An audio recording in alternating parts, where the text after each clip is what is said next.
en 24 minutes. Avec Alexandre Morin-Villouellette et Mario Dumont. En manchette dans cet épisode, la présidente de la FTQ, Magali Picard, va revenir de Dubaï après que son voyage ait suscité tout un tollé. Pendant ce temps, le Front commun et la FIC annoncent des nouveaux jours de grève au Québec.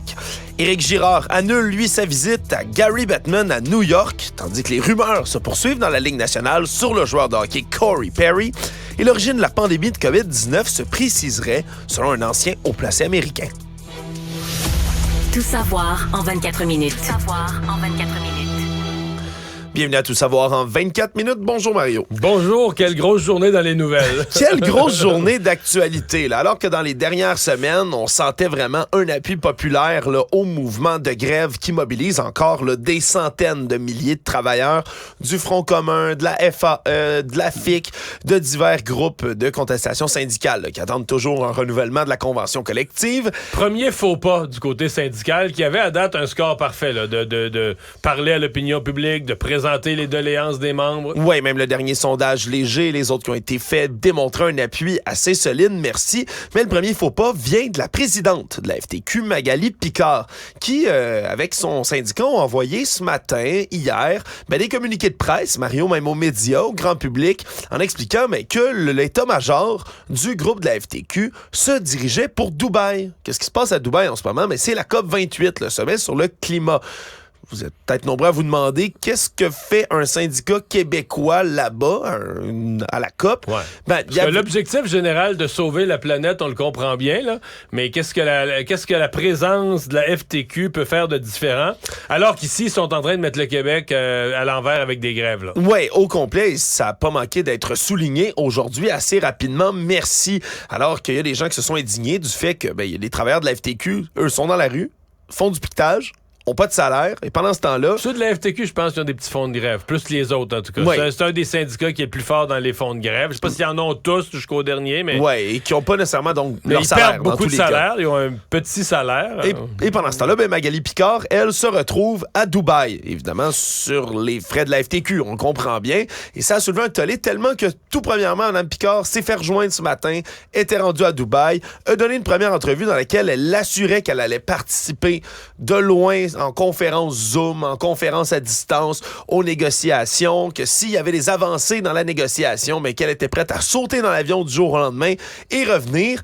Pourtant, 2 heures plus tard, une fois qu'elle a été de nouveau contactée, elle explique qu'elle rentrait dès aujourd'hui. Là, donc, demain, elle va être de retour au Québec, donc, à peine arrivée. Elle fait changer son billet d'avion. Oui, fait changer son billet d'avion. Elle dit qu'elle n'aura même pas touché à ses draps, là. Oui, elle dit... Dans sa chambre d'hôtel. Elle expliquait une chance qu'elle a des assurances annulation pour l'hôtel. C'est ce qu'elle disait. Ça, je pense qu'elle a dit ça pour calmer ses membres. Écoute, moi, j'ai souvent voyagé, pris des assurances annulation en cas de décès dans ta famille, si un membre de ta famille décède, si toi t'es malade, il y a toutes sortes de raisons là, qui peuvent justifier un changement d'horaire, un retour rapide. Est-ce que l'opinion publique du Québec est fâchée contre moi? Ça fait partie des motifs d'annulation? Oui, j'ai posé un mauvais jugement politique sur une situation. J'ai jamais vu ça dans la liste des motifs que tu pouvais cocher pour réclamer une assurance d'annulation. Oui, surtout que l'annulation aussi, ça doit se faire sur les billets, elle qui a dû reprendre. En fait, sur un billet d'avion, si je me trompe pas, il faut que tu fasses un changement d'horaire. Là. Je suis allé voir. C'est extrêmement dispendieux. Moi, Expedia, là, j'ai vu dépendamment. Là, si elle est en classe économique ou en classe affaires, peu importe, là, c'est au bon mot entre 2000 4000 $ les changements. Je suis allé vérifier, là, ça ressemble à ça. Là, donc ça c'est en classe économique. Oui, ça coûte cher. On se comprend. Ouais, Dubaï, c'est loin. Là. Dubaï, c'est loin. Et donc, elle qui revient, là, est en route donc pour revenir, Mme Picard, jusqu'ici, pendant que le secrétaire général, le directeur du service de l'environnement, eux vont rester là-bas pour assurer la présence de la FTQ sur place. Mais là, il y a là la COP. Oui. Un aller-retour inutile en avion, c'est pas bon pour le climat, ça? C'est vrai que c'est pas très bon pour le climat. Là. Comme ça, d'embarquer dans l'avion, faire un petit tour d'avion, revenir directement au Québec. C'est contraire, disons, aux visées de la COP. COP qui, en se soi, tient à Dubaï. Se tient à Dubaï, une ville... Un champignon qui a poussé dans le désert avec l'argent du pétrole. Avec l'argent du pétrole, dans des conditions absolument, évidemment, non environnementales. Puis après ça, qui préside en plus cette COP28 là-bas? Un environnementaliste, sûrement. Monsieur Sultan Al-Jaber, qui est à la tête de l'agence étatique de pétrole des Émirats arabes unis. Ah ben.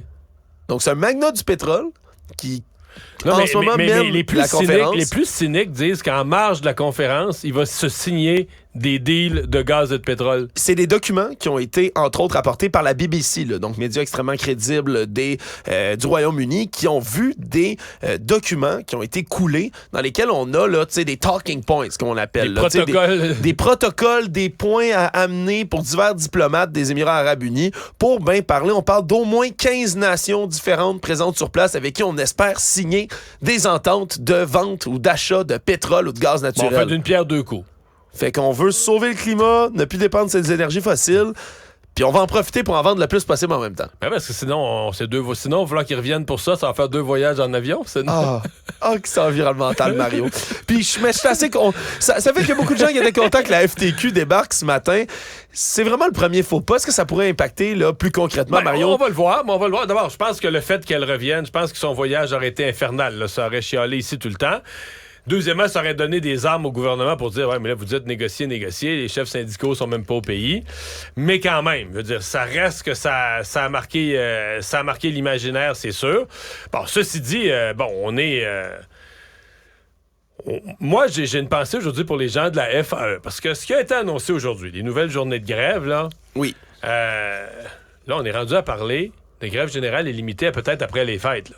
Oui, ça veut pas dire... Ça va pas dans le sens des négociations qui avancent, Mario. Puis on le rappelle en ce moment pour le Front commun. Là. Aujourd'hui, on a annoncé des nouvelles dates de grève du 8 au 14 décembre. On n'est pas encore sur la grève. Front commun. Voilà, on n'est pas encore rendu à la grève générale illimitée. C'est un peu une des étapes avant. Là. On annonce des nouvelles journées de grève comme ça. C'est la dernière étape avant. C'est une journée, au début de novembre, une journée.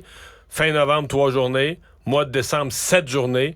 Je pense que l'étape d'après, c'est la grève générale illimitée. D'ailleurs, le président de la CSQ, qui est un des membres du Front commun, a dit, sur la question, à la 4e question des journalistes sur la grève générale illimitée, il a laissé entendre, là, ça, faut se garder un rapport de force, si c'est pas réglé, pour après Noël. Ouais. Donc, ça veut dire qu'on pourrait se retrouver avec ces grèves-là avant Noël, et... Après Noël, la grève générale est limitée. Puis là, est-ce que ça veut dire que la FAE, je pense aux pauvres enseignants, sans fonds de grève, sans aucun revenu de la FAE, est-ce qu'ils vont rester en grève jusqu'à Noël et ressortir après Noël? Si les autres syndicats font une grève générale illimitée en janvier, ils vont être rendus à 2 mois de grève. Là, c'est 1/6 de l'année, pas de revenus. Si les enfants pas à l'école, ça n'a pas de bon sens. Oui, puis ça va avoir des impacts là, qu'on commence à observer d'ailleurs chez les jeunes et les moins jeunes, entre autres dans les cégeps, Mario. Dans les cégeps, on commence à parler concrètement de changement d'horaire grave. Oui, de repousser la fin de session dans les cégeps, là, littéralement, la repousser ou l'annuler. Du côté du président de la Fédération des cégeps, là, Bernard Tremblay, on dit on va tout faire pour minimiser l'impact sur les étudiants, mais il n'y aura pas de réponse sans inconvénient à ce point-ci, parce que la nouvelle période de grève du 8 au 14 décembre, c'est la période des examens de fin de session dans les cégeps. Entre autres, le 13 décembre, dans ces journées-là, c'est l'épreuve uniforme de français. Qui est obligatoire pour avoir son diplôme d'études collégiales. Vous êtes obligé de passer cette épreuve-là de français. Et là, complètement annulé. Il n'y a pas de cours, il n'y a pas d'examen qui peut avoir lieu, ni en personne, ni à distance. Puis ça, c'est même pas une option. Il n'y a pas moyen de concilier ou d'avoir des gens qui viennent surveiller. Avec la grève, il n'y a personne qui peut se présenter dans les cégeps pour ces événements-là. Donc là, on reprendrait les examens quand? Entre Noël et le jour de l'an, en janvier? Oui, parce que là, on parle l'essentiel en janvier. Peut-être quelques-uns dans la semaine qui précède Noël ou même des examens entre Noël et le jour de l'an. Ça, tu sais pour qui c'est un calvaire, là. Pour les jeunes des régions, là. Oui. Tu sais, si tu viens d'Ave-Saint-Pierre, t'étudies dans un cégep à Québec, tu viens de la Gaspésie, t'étudies dans un cégep à Montréal, tu retournes dans ta famille, t'es à 13 heures de route en plein hiver. Puis là, faut que tu reviennes pour 4-5 jours de cours ou 2-3 examens. Ça fait pas suer un peu, là. En plus de ce que ça coûte cher, là, tu sais. Oui, non, c'est... évidemment, le prix à payer va commencer à être sur les étudiants autour de tout ça, en plus des impacts que tu as nommés sur le salaire des enseignants, des professeurs qui sont là. Non, ça va commencer à avoir des impacts, Mario, là, sans compter les impacts aussi des jeunes qui manquent des cours, des jeunes qui seront pas à l'école. Là, je parle moins des étudiants en tant que des élèves, en tant que tels, dans les primaires, dans les secondaires. Donc, c'est des impacts qui commencent là, à pointer leur nez un peu partout autour de cette grève-là. Mais heureusement, Mario, Magali Picard va être de retour pour gérer tout ça.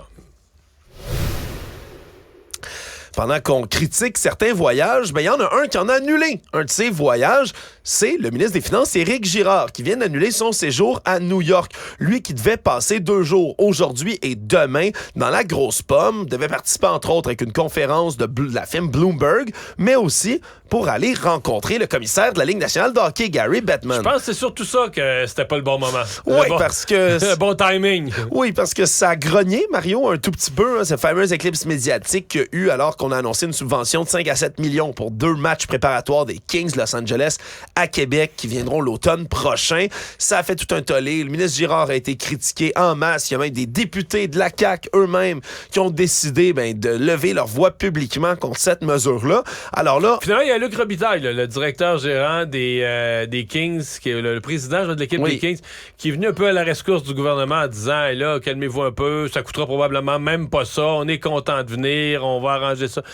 Qui a comme tempéré un peu tard, par exemple, le dommage était fait pour le gouvernement. Ouais, mais... un peu tard, puis ça s'est peu entendu quand même, le Mario. C'est un message qui a été un peu moins relayé quand même que le tollé, puis toutes les affiches, puis les chandails qu'on fait faire, entre autres, les gens du Front commun pour rire de cette mesure-là également. Et là, pour expliquer l'annulation du voyage à New York du ministre Girard, Mario, on dit qu'il veut se concentrer sur le cadre financier du gouvernement dans le contexte des négociations. Tu vois? Donc, on va pas... C'est pas aussi loin que Dubaï, mais New York, c'était trop loin en ce moment, semble-t-il, pour le ministre Girard. Et je m'en voudrais, Mario, de parler de la Ligue nationale de hockey sans parler quand même du sujet de l'heure dans la Ligue nationale, un ancien du Canadien. Ça a commencé... Écoute, les premiers articles que j'ai lus sur le sujet, c'était un joueur disparu. Tu dis, un joueur de hockey disparu. Là, il est pas vraiment disparu, mais il est dans le mystère. C'est Corey Perry, un joueur qui a joué avec le Canadien de Montréal, guerrier acharné, vétéran aussi, qui s'est trimballé d'une équipe à une autre. Et qui était sur le premier trio cette année avec la jeune merveille Connor Bedard, et ça allait très bien. Là. Ça allait très bien avec les Blackhawks de Chicago. Et là, le problème, lui, avait signé un contrat d'1 an pour 4 millions. C'est que depuis plusieurs parties, on le voyait pas. Là, mais on parlait au disparu, vraiment. Oui, on parlait d'un joueur vraiment, il est absent complètement. Où est-il? Qu'est-ce qui se passe? À un point, à Chicago, il se demandait, as-tu fait quelque chose d'illégal? On a dit non, la police n'a aucune enquête sur lui. Et là, on apprend finalement qu'il a été placé au ballottage, puis dans le but express là, de résilier son contrat. Et je vais citer ce que les Blackhawks disent et qui ont été, pour leur part, là, absolument opaques depuis le début de cette affaire-là. Ils ne disent rien, ils confient rien, les joueurs parlent pas, le coach parle pas. Tout ce qu'on a dit, c'est, après une enquête interne, on a déterminé que Corey Perry a une conduite inacceptable qui viole les standards de son contrat de joueur, ainsi que les politiques internes des Blackhawks pour promouvoir un environnement de travail sécuritaire et professionnel. Il est donc placé au ballottage. S'il n'est pas réclamé, nous avons l'intention de résilier son contrat immédiatement. Donc, si... à partir de demain, 14h, mercredi, s'il n'y a aucune équipe qui l'a réclamé, mais on coupe son contrat, puis c'est bye-bye mon cowboy pour Corey Perry. Mais qu'est-ce qu'il peut bien avoir fait? Les machines à rumeurs s'emballent dans ce temps-là, Mario. Mais... Ouais. Et là, il y a une rumeur prédominante sur Internet qui a été... Parce que toi qui t'intéresses aux théories du complot, mais est-ce que c'est une théorie du complot? Est-ce que des gens ont de l'information? Mais il y en a une là, qui circule à plein. Moi, je l'ai vu à 10 places. Là. Oui, encore une fois, je réaffirme, c'est une rumeur sur le web. Prenez pas ça pour du cash, mais c'est que ça ressemble en tout point à une histoire de couchette, Mario. Moi, je pense ça. Comme ça. Moi, je trouve que ça sent ça à plein nez. Mais moi, au départ, je me disais, est-ce qu'il y a couché, comme on a déjà vu, avec... genre la conjointe du coach ou d'un des coachs adjoints ou d'un membre de la direction. Oui, mais là la rumeur va un petit peu ailleurs. Oui, en disant que ce serait peut-être la maman de Connor Bedard, son compagnon de trio, jeune compagnon de 18 ans, sa mère. Elle a presque l'âge de Corey Perry, à peu près le même âge, lui qui est un vétéran de 38 ans. Et les mamans de l'équipe, dans les dernières semaines, ont fait le voyage. Tu sais, c'est le fameux là, voyage des mamans. Ils partent sur la route, puis les mères de l'équipe sont toutes là, ensemble, ils encouragent les estrades, les pancartes, tout le kit, les suivent à l'hôtel. Ça a donné lieu à tellement de rumeurs, Mario, autour de tout ça. Ça a été démenti par plein d'endroits, mais qu'est-ce qui est vrai, qu'est-ce qui est pas vrai? Tant que les Blackhawks vont rester complètement là, opaques par rapport à ça, ouvre la porte à toutes les... ça ouvre la porte à toutes les rumeurs, mais disons que celle-là, elle circule. C'est rendu... C'était trending sur le réseau social le X, anciennement Twitter, là, dans les sujets les plus chauds de l'heure ou de la journée. Corey Perry and Better's Mom, c'était pas mal les affaires qu'on a vu le plus revenir. Eh bien. Actualité. Tout savoir en 24 minutes. Ça continue les nouvelles de voyages qui coûtent cher, hein, Mario? Ça, c'est vraiment la tendance de l'heure ces temps-ci. Et c'est encore la Fédération canadienne des contribuables qui nous arrive avec une autre nouvelle concernant la monarchie, cette fois-ci pour le couronnement du roi Charles III en mai dernier.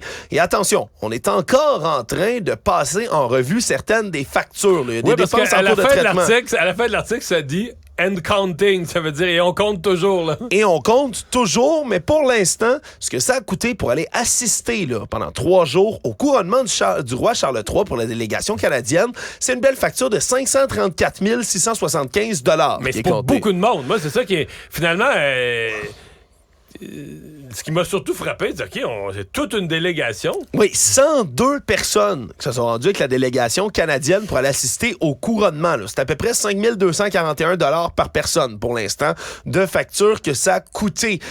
Si beau couronnement. Un si beau couronnement, Mario. Mais pourquoi diable amenait-on 102 personnes? Est-ce qu'Henri VIII avait eu un beau couronnement comme ça?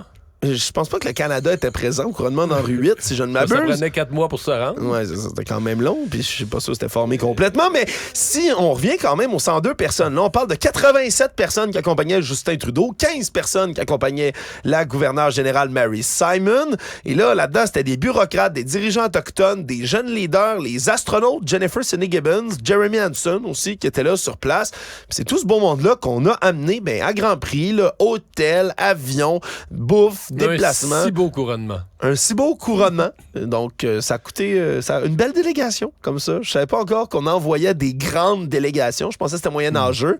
Ça vient peut-être avec la monarchie, Mario. Est-ce que tu sais, est-ce que l'intelligence artificielle va changer la façon de faire les couronnements? Parce que ça peut paraître archaïque. Oui. Mais peut-être. Je ne sais pas si on demandait à l'intelligence artificielle, à ChatGPT ou à autre, est-ce que les couronnements sont encore d'actualité? Il faudrait demander à ChatGPT s'il fallait nommer un roi au Québec, qui ce serait? Ah, ça, c'est une bonne question. C'est intéressant de ChatGPT. Mais là... Tout d'un coup, ça dit toi, Mario, qu'est-ce qu'on fait? Je te promets que j'enverrai pas 102 personnes dans ton couronnement, par contre, je m'excuse.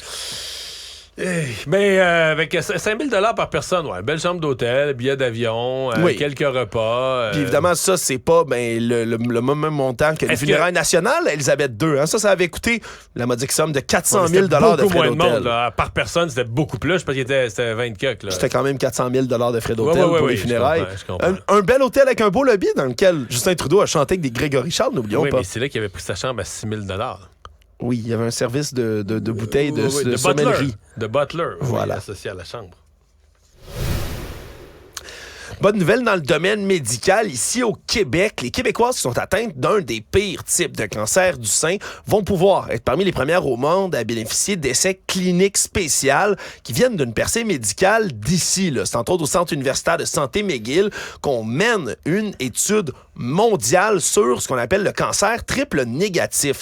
C'est à peu près 15 % des cancers du sein, cancers à haut risque de récidive, haut risque de métastase également dans le reste du corps. Et on parle quand même là, de presque toutes les patientes qui obtiennent un diagnostic de ce cancer-là du sein qui meurent dans les 5 années qui suivent le diagnostic. Donc, c'est extrêmement agressif, extrêmement virulent. Mais la bonne nouvelle, là, c'est que les essais cliniques se lancent dans 19 pays à partir de maintenant et c'est des nouveaux médicaments très, très ciblés qu'on va administrer, là, plus ciblés que la chimiothérapie traditionnelle. On va donner un premier médicament anticorps qui va aller frapper la cellule cancéreuse, l'endommager. Deuxième traitement après ça, d'immunothérapie pour aller détecter puis éliminer les cellules cancéreuses. Et pour l'instant, on a vraiment le bon espoir que ça mène à d'excellents résultats. Mais plus on est capable d'attaquer précisément le cancer, faut toujours, je suis vraiment pas un oncologue ou un spécialiste, mais ce que je comprends, c'est, exemple, la chimio, traditionnellement, c'est pourquoi les gens perdent leurs cheveux, pourquoi les gens sont maganés, vomissent. C'est que quasiment, on leur donne une espèce de traitement de cheval pour tout détruire, là, puis le cancer se trouve détruit, mais je veux dire, tu tues bien du bon avec du méchant, là, tu fais tomber les cheveux.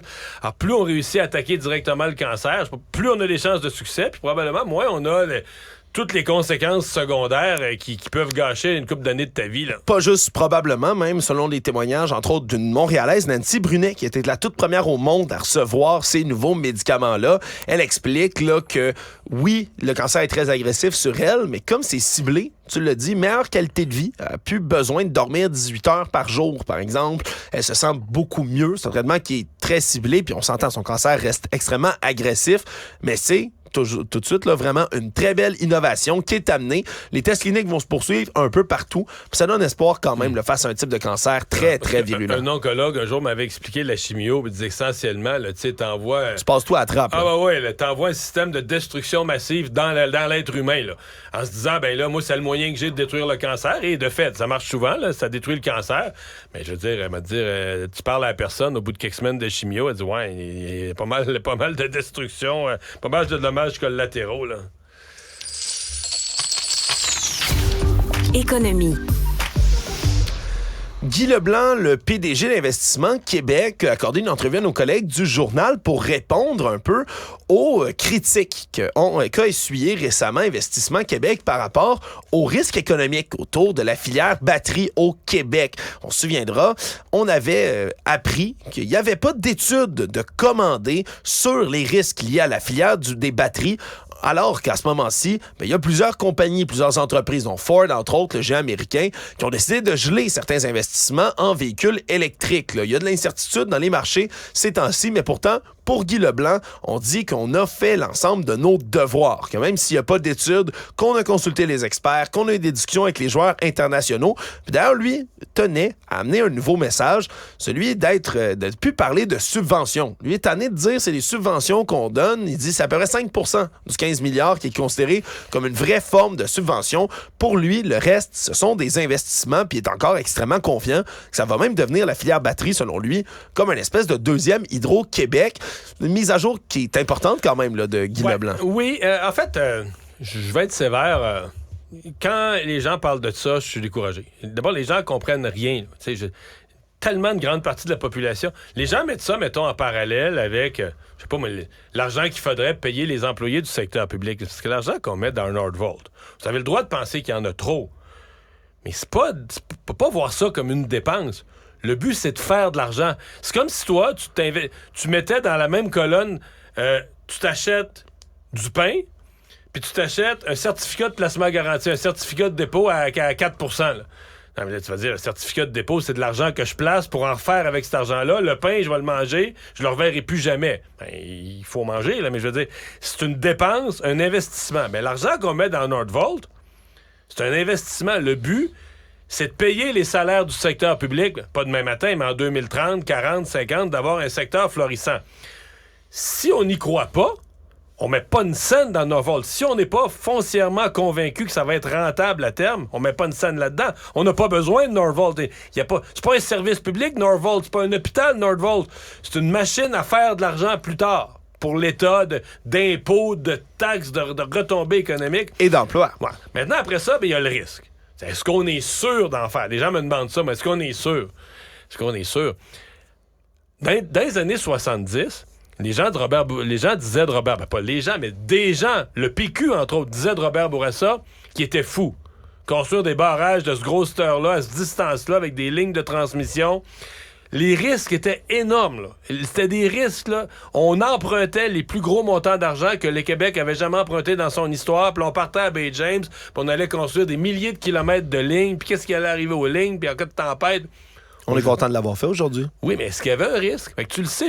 Si on connaissait l'avenir, là, on serait tous riches, puis on saurait dans quoi investir, puis quelles actions acheter, puis quelles maisons acheter, vont prendre de la valeur. Puis, mais on connaît pas l'avenir. Donc, est-ce qu'il y a une prise de risque? Oui. Est-ce qu'on le fait parce qu'on pense que ça va être rentable? Oui.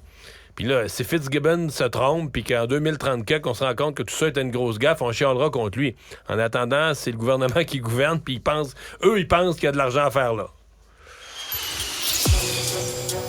Le Monde.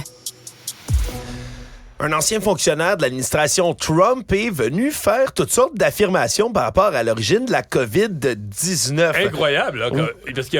Oui, c'est le docteur Robert Kadlec. Lui était secrétaire adjoint pour le département de biodéfense et de réponse aux épidémies pendant la pandémie. Donc, vraiment un haut placé pour tout savoir. Un haut placé pour tout savoir, et lui est en train d'affirmer que c'est certainement possible que le gouvernement chinois ait tué un scientifique à Wuhan qui aurait pu être à l'origine de la pandémie de COVID-19. Donc, c'est la ville où tout est parti, le laboratoire de virologie où tout est parti. Oui, et là, faut rappeler quelque chose. Ça a été dit longtemps dans beaucoup de théories complotistes, entre autres, là, que le vaccin, pas le vaccin, mais plutôt le virus avait été créé en laboratoire. Ça, du côté du Pentagone, on continue de nier ça. Par contre, il serait entièrement possible, selon les sources de renseignement américains, que ça provienne toujours de ce laboratoire, l'Institut de virologie de Wuhan, dans lequel travaillait le scientifique militaire Zhu Yusen. Et Zhu Yusen, c'est quelqu'un qui a déposé en février 2020 un brevet pour un vaccin contre la COVID-19. Et moins d'un mois plus tard, la Chine plaçait Wuhan en confinement. 3 mois après, le docteur Yusen tombait du toit de l'Institut de Wuhan. Je sais pas ce qu'il faisait là, il fumait une cigarette, il a glissé, il est tombé. Il est mort.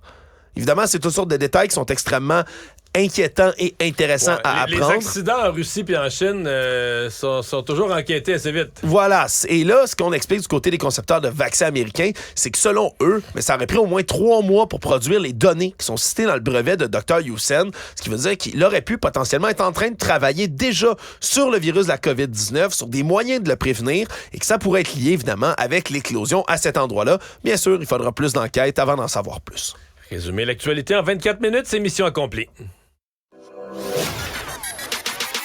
Tout savoir en 24 minutes. Un nouvel épisode chaque jour en semaine. Partagez et réécoutez sur toutes les plateformes audio. Disponible aussi en audiovisuel sur l'application Cube et le site cube.ca. Une production Cube Radio.